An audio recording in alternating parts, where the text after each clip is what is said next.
আমি ফাঁসি দিয়েছি যুদ্ধাপরাধীর, ফাঁসি দিয়েছি বঙ্গবন্ধু হত্যার মামলার। এটা আমার কাছে অনেক বড়, অনেক কিছু পাওনা। এতে যদি কেউ আমাকে মেরে ফেলে তাতে আমার কিচ্ছু আসে যায় না।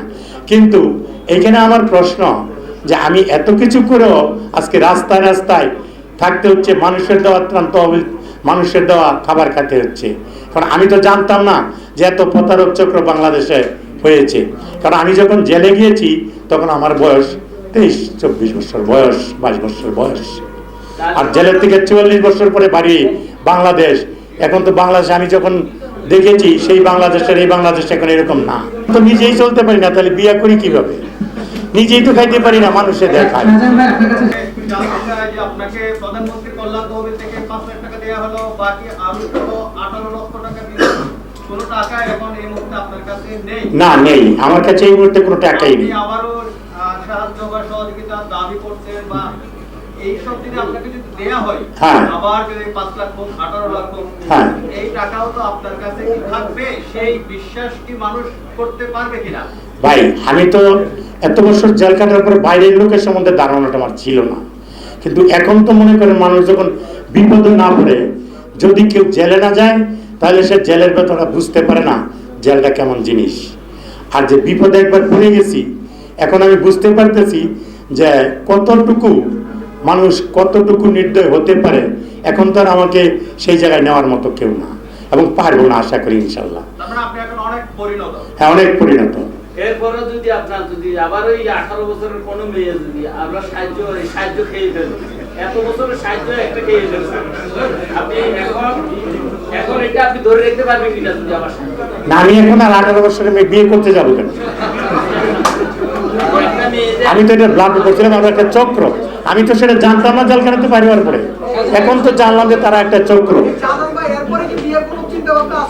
এখন তো নিজেই চলতে পারি না, তাহলে বিয়ে করি কিভাবে?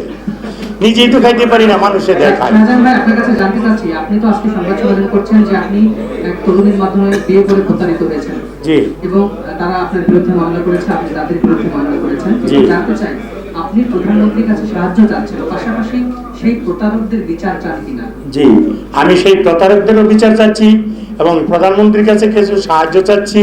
এবং আমাকে যেন উনি, যেহেতু আমি ওনার বাপের খুনিদের ফাঁসি দিয়েছি, যুদ্ধ অপরাধীদের ফাঁসি দিয়েছি, জামায়াত নেতা তাদের ফাঁসি দিয়েছি, জেএমবিদের ফাঁসি দিয়েছি, সেই হিসাবে হোক অন্তত আমাকে আরও কিছু মনে করেন যে চলার মতো বা আমার থাকার বাসস্থান।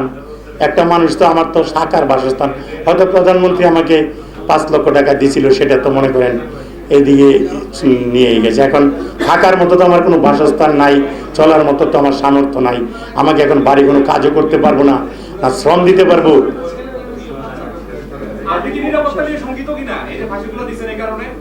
শুনেন, নিরাপত্তা নিয়ে তো একটু শঙ্কিত আছি, নাই যে অনেকে হয়তো ভালো মন্তব্য করে, কেউ খারাপ মন্তব্য করে। আমি সব নিয়েই, আমি কিন্তু পিছনের দিকে তাকাচ্ছি না যে কে আমাকে মেরে ফেলবে, কি করবে। আমি ফাঁসি দিয়েছি যুদ্ধাপরাধীর, ফাঁসি দিয়েছি বঙ্গবন্ধু হত্যার মামলার। এটা আমার কাছে অনেক বড়, অনেক কিছু পাওনা। এতে যদি কেউ আমাকে মেরে ফেলে তাতে আমার কিচ্ছু আসে যায় না। কিন্তু এখানে আমার প্রশ্ন যে আমি এত কিছু করেও আজকে রাস্তায় রাস্তায় থাকতে হচ্ছে, মানুষের দেওয়া ত্রাণ তহবিল, মানুষের দেওয়া খাবার খেতে হচ্ছে। কারণ আমি তো জানতাম না যে এত প্রতারক চক্র বাংলাদেশে হয়েছে। কারণ আমি যখন জেলে গিয়েছি তখন আমার বয়স 23-24 বছর বয়স, 22 বছর বয়স। আর জেলের থেকে 44 বছর পরে বাড়ি বাংলাদেশ। এখন তো বাংলাদেশে আমি যখন দেখেছি সেই বাংলাদেশের এই বাংলাদেশ এখন এরকম না, মানুষেরটা তো বোঝা যাচ্ছে না।